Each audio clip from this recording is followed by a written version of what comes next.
অনেক আলেমের পরিবারের সন্তান এই কুলাঙ্গারদের পক্ষ নেয়। এই জন্য প্রত্যেক মানুষের সতর্ক হতে হবে, প্রত্যেক মানুষের সাবধান হতে হবে। কখন কার পদস্খলন হয় কিচ্ছু বলার নাই।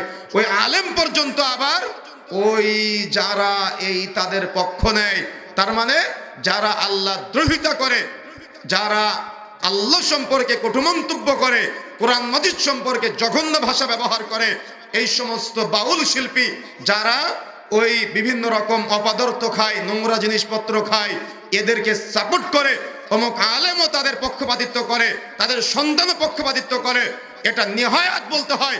এগুলা তার মানে দুনিয়াতে যে মানুষ পথভ্রষ্ট হয় তার বাস্তব নমুনা। এগুলা আমাদের চোখের সামনে চলতেছে, এগুলা চোখের সামনে দেখতে পাচ্ছি আমরা। এগুলা আমাদের সতর্ক হতে হবে, সাবধান হতে হবে। কাউকে নিয়ে কোনো সময় কোনো কিছু বলি না, কিন্তু বিষয়টা বুঝতে হবে।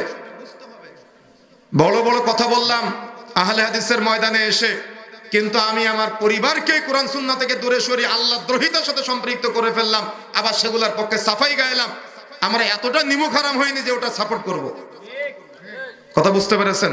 এই জন্য আর এই প্রতিযোগিতায় মানুষ মৃত্যুর আগ পর্যন্ত লেগেই থাকবে, সামান্য দুনিয়ার সম্মানের জন্য, সামান্য দুনিয়ার মর্যাদার জন্য, সামান্য দুনিয়ার সম্মানের জন্য মানুষের এই পদস্খলন হচ্ছে আজকে।